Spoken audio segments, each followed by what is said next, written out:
My family laughed at me while I served their table, but I bought their neighborhood, and then I've been working part-time at a small, no-frills diner in Hartwood, Missouri for just over a year now.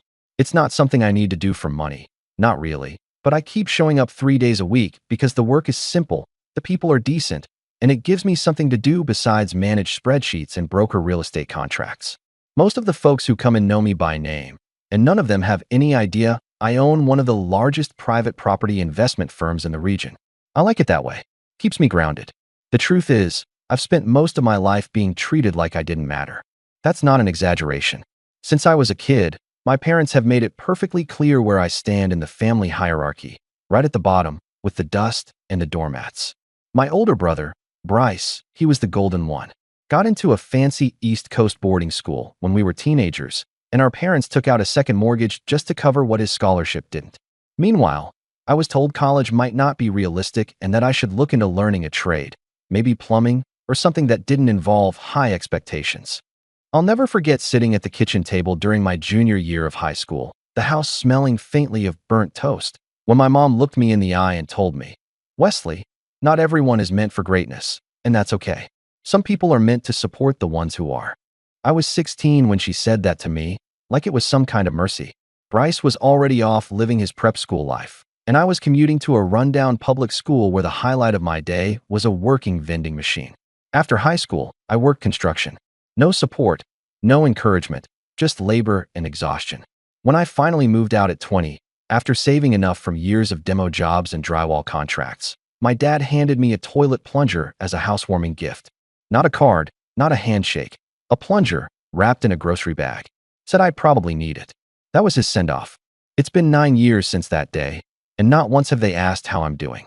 They'll call Bryce twice a week, visit him in Cleveland for brunch, post pictures on social media like he's the president of Earth. Me? I'm the ghost. According to them, I don't exist, or worse, I do, and I'm a source of embarrassment. A few weeks ago, that all came to a head. I was working my usual Thursday lunch shift, apron on, name tag clipped, stacking cups and prepping tables before the rush. Place was half full when the host came over and said, "Hey Wes, this one's yours, foretop by the window." I looked up, and for a second, I thought I was hallucinating. There they were, my parents and Bryce, dressed like they were headed to a yacht club, sitting down with some woman I didn't recognize. Bryce was the first to see me. He smirked in that same smug way he always did when we were kids, and I tripped over my shoelaces. Then, loud enough for the entire section to hear, he pointed right at me and said, "No way. Still rocking that sad little uniform at 29? What a damn waste." He said it like it was a joke, like the rest of the room was in on it. The clink of silverware and soft hum of conversation around us went dead quiet. I stood there, frozen, holding 2 pitchers of water like I was about to audition for a tragedy. Bryce leaned toward his date, eyes wide with mock concern, and said, "This is my brother. We usually tell people he's in prison. It's less humiliating." The woman laughed, but it was awkward, like she didn't quite know if it was okay. My mom got up from her chair and walked over to me. I thought for half a second she might apologize or at least pretend to be embarrassed, but she just placed a hand on my forearm and whispered loud enough for the next table to hear, "This is why we took down your photos, sweetheart. When friends ask, we just say we have one son." My manager, Neil, was standing by the register, watching it all unfold, probably trying to figure out if he needed to step in. And then my dad chimed in. He pulled out his wallet, not with kindness, but with that same look you give to someone holding a cardboard sign at an intersection. He tossed a few crumpled bills on the table and said, "Here's $60, Wes. Maybe you can finally pull yourself together." Bryce laughed. "Tell them about the Beamer," he said, nudging his date. "Tell them how many parking spots it takes up. I just bought my second place last month. Real estate, baby." She leaned in and asked if I was on the spectrum or just slow. Bryce didn't correct her, just snorted like it was the funniest thing she'd said all afternoon. Everyone in the diner was looking at me now. My coworker Amber stood frozen behind the pie case, eyes wide, holding a dessert menu like it was a weapon. The customers at the next table started whispering, shifting uncomfortably. I felt like I was being dissected under a microscope, but I didn't say a word. I smiled, set the pitchers down, and said, "I'll be your server today." I took their order like nothing had happened. Asked how they wanted their steaks, whether they wanted fries or mashed potatoes, if they'd like to start with a salad. My hands weren't shaking. My voice didn't crack. That pissed them off more than anything. Throughout the meal, my dad kept up the show, told me maybe it was time to aim higher, said Bryce might have a contact at his firm who could find something appropriate for me, meaning a job where I'd be out of sight. Bryce bragged about his office view, the gym in his building, the way valet always remembered his name. None of it was new. I'd been listening to the same broken record my whole life. What they didn't know, what they never bothered to find out, was that after I left construction, I didn't just drift aimlessly. I got my license, started buying distressed properties, flipped 2 of them by the time I turned 24, and met my business partner, Dylan, during a renovation project no one else wanted. I understood wiring, foundations, inspections. He had capital and connections. We made it work. Now, at 29, I co-own a firm that's about to close on a project that might change this entire county's real estate footprint. I bought my house on Clearwater Ridge in cash last spring. I drive a used pickup with mud on the tires because I like it. And I work at this diner because I chose to, not because I had to. After they finished their lunch, 15% tip, of course, my manager came over and asked if I was all right. I nodded. Amber offered to key Bryce's car. I actually laughed. That night, I sat on my back porch, overlooking the lake, and thought about all the years I let them make me feel like less. And for the first time, I didn't feel hurt. I felt focused. Something in me had clicked. Something final. I picked up my phone, opened my contacts, and called Dylan. It's time, I said. Let's move on Clearwater. I want the paperwork done by Monday. Because Bryce's second house, the one he just bought, it sits in the exact neighborhood my company is about to buy and transform from the ground up. And no one, especially not him, has any idea. That night after the restaurant incident, I couldn't sleep more than a few hours. I'd never been humiliated like that before, not publicly, not in a place where I'm respected, where I actually feel comfortable. I kept replaying the way Bryce had laughed like he was on stage, and the look in my mother's eyes like I was a stranger she pitted. The worst part wasn't even the insult itself, it was how natural it seemed to them. Like they'd been practicing it for years and had just been waiting for the perfect audience. The next morning, I drove into town for coffee and sat in my truck for 20 minutes before going inside. It wasn't that I didn't want the coffee, I just didn't want the looks. Small town like this, everyone talks, even when they pretend they don't. I was sure at least 5 people had already told the story of Bryce's performance the day before. When I finally got home, I went to my desk and opened the folder labeled Clearwater Ridge. That's the development Bryce had bought into last year, his second house, as he made sure to mention at lunch, probably assuming no one else in the diner owned one.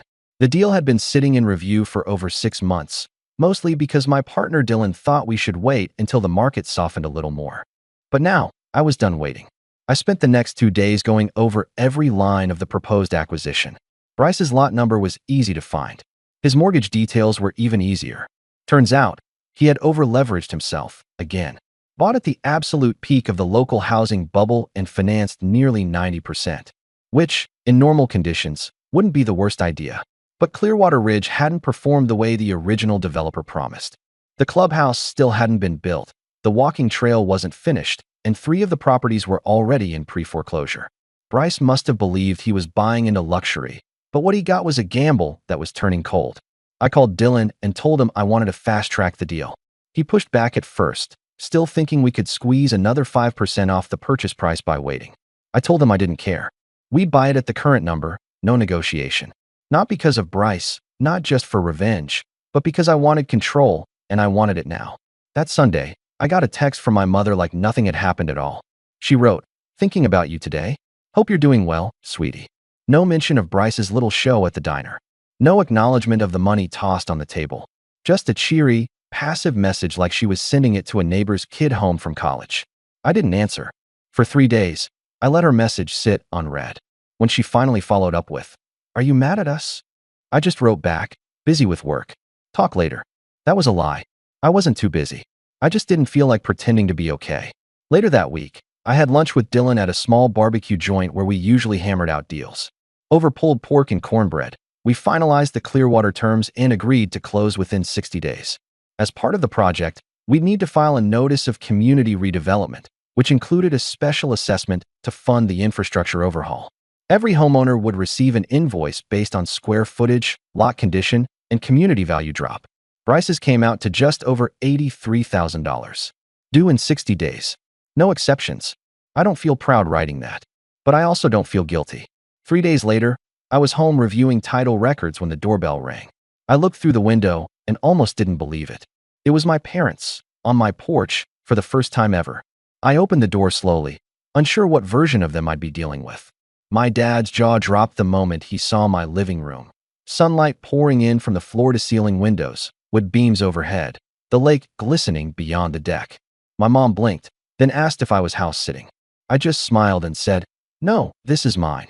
She paused for a moment before stepping inside like she'd just entered a showroom. They asked questions like tourists. How much did the kitchen renovation cost? Was the fireplace real stone? My dad sat down and, after about 3 minutes of silence, asked if I was involved in anything shady. He meant it. That's where his head went. Not to hard work, not to smart investing, but to crime. I told him, with a straight face, that I had a few investments that worked out. He nodded slowly, like he didn't believe me, but also didn't have the guts to say it out loud. Then came the kicker. My mom asked if I could take a look at their retirement accounts. Apparently, they were worried about the performance lately and wondered if I knew someone who could help. My dad jumped in and asked, more bluntly, if I could loan Bryce some money. Said he was cash poor from closing on the new house. I told them I'd think about it. They left after an hour, still dazed, probably trying to convince themselves I was either incredibly lucky or secretly illegal. That same night, I got a call from someone I hadn't heard from in nearly 2 years, Bryce. He started with small talk, asked how I'd been, then quickly pivoted. Said he'd heard I was doing well and wanted to catch up. Said he was working on a few deals and needed some investor contacts. I told him to come by Saturday morning. He pulled up in a silver BMW that looked like it had just been detailed. Wore a blazer over a t-shirt, probably to look successful but relaxed. As soon as he stepped inside, his entire body language changed. He didn't say it out loud, but I could tell. He hadn't expected this. The house, the view, the furniture. None of it matched the brother he thought he knew. We sat in the living room, and he asked, casually, how I could afford a place like this on a waiter's income. I told him I had other income streams. He nodded, pretending to understand, then spent the next hour trying to piece together what I really did without actually asking. Like he was solving a puzzle with most of the pieces missing. Eventually, he brought up a firm called Rivershore Group, a real estate development company his firm had been trying to get a meeting with for months. Said he couldn't get past the gatekeepers. I smiled and said I'd heard of them. Then I mentioned I'd be attending the industry dinner in St. Louis next week, where several Rivershore reps would be present. His eyes nearly doubled in size. He asked if I could get him in. I said I'd see what I could do. What he didn't know, what none of them knew, was that the event committee had already placed me at table 1 with the senior partners of both Rivershore and Garrick and Boyd, including Bryce's boss, Harrison. Bryce had not been invited, not after a disaster of a pitch last quarter where he blew a deal by confusing square footage with acreage on a commercial build-out. The rest of that weekend, I focused on the final touches for the Clearwater acquisition. Legal docs, contractor shortlists, zoning confirmations, all of it lined up and ready. Monday morning, we submitted the notice of intent to purchase and filed the special assessment paperwork with the city. The invoices would be sent in 2 weeks. Bryce's name was already on the list. Yesterday, my mom called again. Said she was glad Bryce and I had reconnected. Told me how happy it made her to see the family healing. I asked if she remembered what she said to me when I was 16, sitting at the kitchen table, thinking about applying to college. She went quiet. Then she said I must have misunderstood her, that she always believed in me, that they took down my photos because the hallway needed repainting. I didn't argue. I let her rewrite history. It didn't matter anymore. I confirmed my seat at the dinner this morning. Table 1, with the CEO of Rivershore, 2 senior partners from Garrick and Boyd, and the deputy mayor of St. Louis. Bryce will be working the room like an unpaid intern, handing out business cards and praying someone asks for his opinion. He still thinks I'm the family's shadow. But next week, everyone in that ballroom is going to find out just how bright I've become. The day of the industry dinner came quicker than I expected, though I had been ready for it since the moment Bryce tossed that smug insult across the diner. I spent half the afternoon getting dressed, not because I needed to impress anyone, but because I wanted to control every piece of this moment. I chose a dark tailored suit, nothing flashy, but precise. I wanted to blend in with the money, not look like I was begging for its attention. I arrived early, just as the first few guests were stepping inside the venue. The place was immaculate. Massive chandelier overhead, quiet jazz playing through hidden speakers, staff in crisp uniforms moving like clockwork. I walked over to the host's stand and checked my seating. Table 1, exactly as promised. Right up front, under the soft lighting, facing the main stage. Dylan would be arriving late, so I was on my own for the first hour. That suited me just fine. For a few minutes, I just stood there at the edge of the room, watching. I saw the players enter one by one: executives, developers, government officials, old money types with names stitched into their cufflinks. And then I saw Bryce, near the back, working the crowd like a campaign volunteer. He was all handshakes and surface smiles, handing out business cards like they were flyers on a windshield. He hadn't noticed me yet, which made it even better. Then he saw me, and I mean really saw me. The expression on his face was priceless. His eyebrows pulled together like he was trying to remember if I had a twin. Then came the disbelief, followed quickly by panic. He excused himself from whatever conversation he was pretending to care about and beelined straight for me. The moment he reached me, he didn't say hello or ask how I was doing. He jumped right into it. "What the hell are you doing here?" he whispered, like he was the one guarding the guest list. I smiled calmly and told him I had been invited. His eyes dropped to my name badge, and when he saw my table number, he actually took a step back. He asked if I was someone's +1, voice tight, eyes scanning the room like he expected someone to run over and remove me. I told him I wasn't a guest of anyone. I was invited by the organizing committee. He tried to laugh, but it came out thin. Then he muttered something about keeping things professional and not bringing up family stuff in front of important people. I nodded, told him I was here strictly for business. What he didn't realize was that, in this room, I was the business. As we were talking, the lights dimmed slightly, and the speaker announced it was time to find our seats. I watched the exact moment Bryce realized where he'd been placed. His name was printed on the card beside mine at table 1. Apparently, one of the senior partners from his firm had dragged him in as a last-minute addition, probably thinking it was a kind gesture. We walked over together, and the instant we approached the table, Tommy, CEO of Rivershore, stood and greeted me like an old friend. He wrapped me in a hug, clapped my shoulder, and said, "There he is, the guy who saved our lakefront deal." Bryce froze next to me like someone had unplugged him. Tommy then turned to the rest of the table and introduced me as one of the most forward-thinking real estate minds in the region. Said I was one of the few people who understood how to mix value and vision without compromising the community. Bryce looked like he wanted to disappear into the carpet. A man named Richard, one of Bryce's senior partners, looked confused for a moment, then asked if Bryce and I were related. Before I could answer, Bryce cut in, saying we were distant cousins. I tilted my head, stared at him, and said, "No, we're brothers. Same house, same bedroom until I moved out at 20. The silence that followed wasn't awkward, it was electric. Richard looked stunned, then said he always thought Bryce was an only child. Bryce stammered through some explanation about how we weren't close and didn't keep in touch. I just smiled and said, "Oh, we've seen each other recently. Had a nice lunch at the diner last week, actually. Whole family reunion." Bryce's jaw clenched so tightly I thought I heard a crack. Throughout dinner, it became painfully obvious to everyone at the table that Bryce had no idea who I really was. Every time someone asked me a question about redevelopment plans, funding strategies, zoning shifts, Bryce would try to change the subject or steer attention back to himself. It didn't work. By dessert, his shirt was soaked through at the back, and his tie had come loose. After the main course, people began to mingle again. That's when Bryce cornered me at the bar. He was seething but trying to smile. Said I had blindsided him. Demanded to know why I never told him what I actually did for a living. I reminded him that he never asked. For years, he assumed I was nobody because it made him feel better. I didn't know him anything. Not explanations, not updates, not the courtesy of pretending to be small. That's when he shifted tactics. Started talking about how we should join forces. Said we could be unstoppable together. Told me he always believed in my potential. That he was proud of me. Really. I let him talk. Then I asked if he remembered that day at the diner, when his date asked if I was special needs, and he laughed instead of correcting her. If he remembered telling strangers that his family said I was in prison because it was less embarrassing. He tried to brush it off, said it was a joke, said I needed to lighten up. That family gave each other hell all the time. I nodded, then watched his face fall when Tommy approached and asked if I'd made a decision about the Oak Ridge Park project. That's the development where Bryce had bought his second home. I smiled at Tommy and said, "Yes, we're moving forward with full redevelopment. The assessments go out tomorrow." Bryce went pale.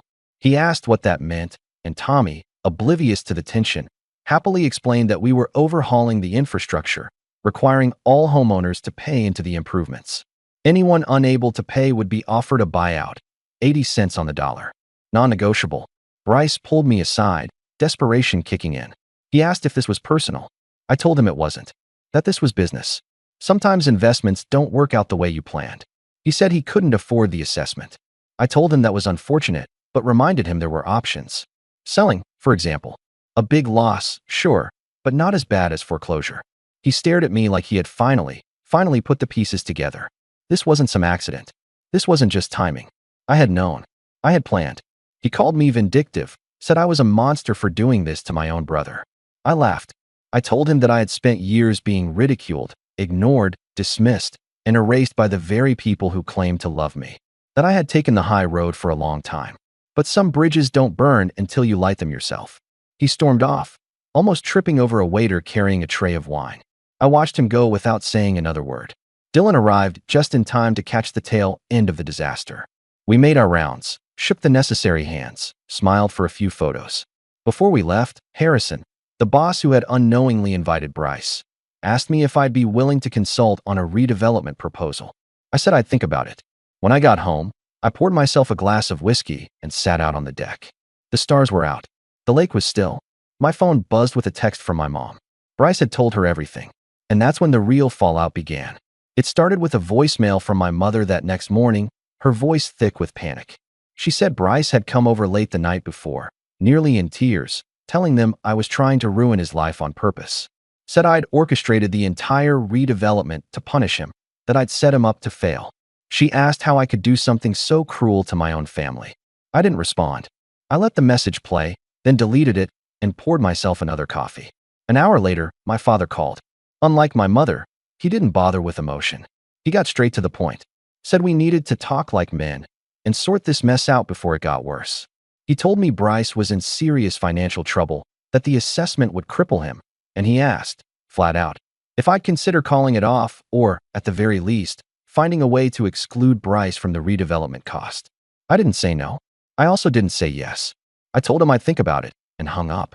That afternoon, I drove out to the Silver Pine office and sat with Dylan in the conference room, going through final preparations for the homeowner assessment notices. Everything was ready to go. Bryce's invoice had been reviewed twice, $87,000, due within 60 days. The number wasn't personal. It was just business. That's what I kept telling myself. Right as we were finishing up, our PR team released the press statement about the acquisition of 3 downtown commercial properties. The ones my parents had staked a hefty part of their retirement portfolio on. It was a clean deal, transparent, ethical, and necessary for long-term growth. But the restructuring meant a temporary freeze on dividends and a projected valuation drop for at least a year. By dinner time, my phone was vibrating nonstop. Missed calls, voicemails, and texts stacked on top of each other like bricks. My mother sent one long message about how she couldn't breathe, how the stress was making her sick, and how none of this was fair. My father's message was less dramatic, but far angrier. He told me I'd crossed a line, that I was acting like a stranger, not a son. I didn't respond to any of it. I spent that night on my porch, the lake quiet again, the air heavy with spring. For the first time, I felt the weight of what I was doing. Not guilt, exactly, but gravity. These weren't people I'd wronged. They had spent years stomping on my dignity, laughing at my silence, erasing me from their story. But now, I held the pen. 3 days later, I agreed to meet them. Not because I owed them anything, but because I wanted to look them in the eyes when they realized who I really was and what I'd become. I chose a small coffee shop downtown, a quiet place with soft lighting and too many hanging plants. I got there early and chose a corner table near the window, facing the entrance. My parents walked in first. My mother looked like she hadn't slept in days, dark circles under her eyes, hands clenched in front of her like she was bracing for a funeral.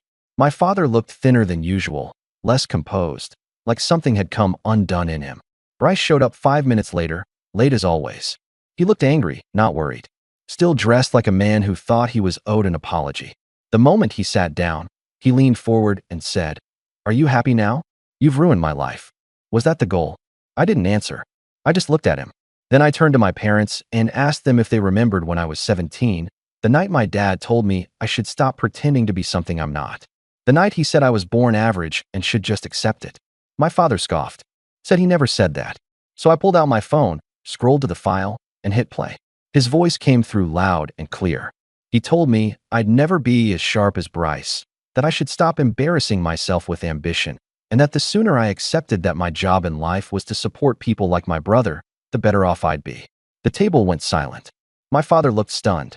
My mother started to cry quietly, dabbing her eyes with a napkin. Bryce tried to wave it off like it was ancient history. Said I was being dramatic, that all families have their dysfunctions. Said I needed to stop holding on to teenage drama like it defined who we were today. I looked him dead in the eyes and asked him if he remembered telling his date I was just born wrong. If he remembered throwing cash on my table like I was begging for change. If he remembered mocking me in front of 20 strangers like I was some street performer in a sad costume. He didn't answer. Then he tried a new tactic. Said I was exaggerating, that the assessment notice on his house was a business decision and I didn't have to let it go through. He asked if I could make an exception. Said he was willing to apologize, really apologize, if that would make a difference. I told him I had no intention of altering the plan, that he had 3 choices: pay the $87,000, sell the house back to Silver Pine at a loss, or let it go into foreclosure. He turned to my parents, begging them to intervene. My dad asked if there was any way I could show mercy, just this once. That maybe it didn't have to go this far. That they were worried about Bryce's job, about the family's name, about what people might think. I pulled my wallet out and slid $70 across the table, the exact amount my father had tossed at me during that lunch shift. Maybe you can finally do something with your life, I said, and watched the blood drain from his face. He slammed his hand on the table and called me spiteful. Said no good man would treat his own family this way. I told him I learned from the best.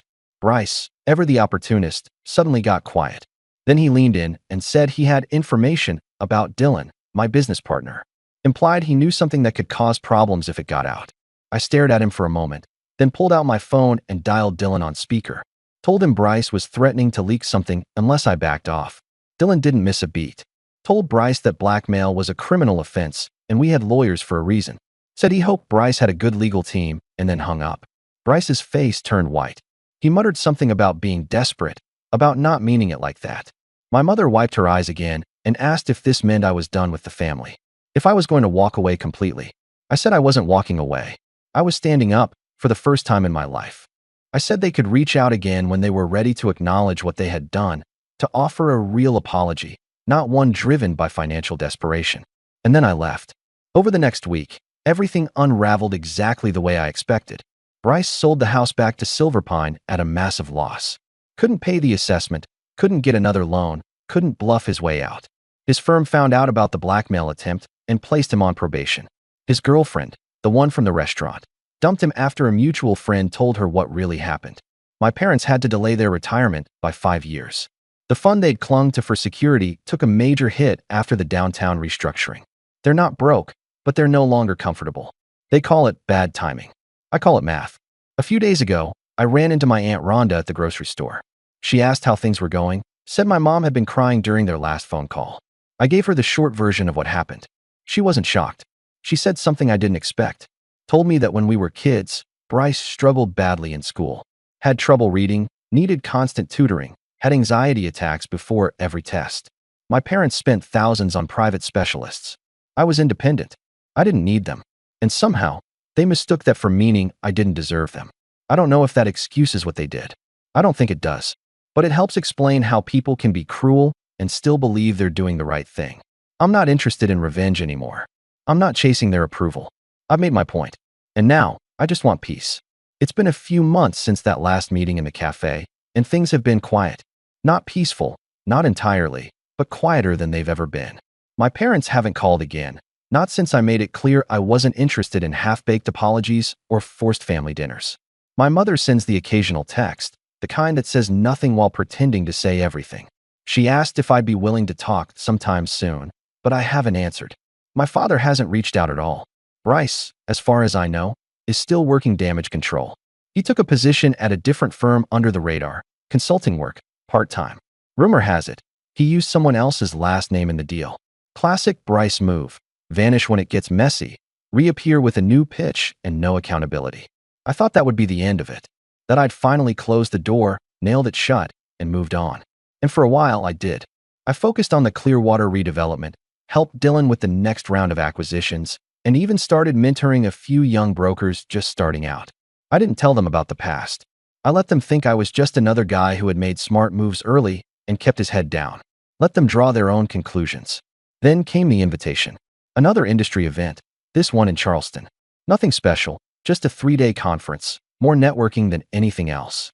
I wasn't planning on going until Tommy from Rivershore called and asked if I'd join their panel. Said he wanted me to speak about community-integrated development, the kind of stuff I actually care about. So I went. Flew in early, kept to myself, reviewed my notes. The panel went well. People asked good questions, not the typical nonsense about margins and exit strategies. I was just stepping down from the stage when I saw a familiar profile in the crowd. It was Bryce. He wasn't front and center, but he was there.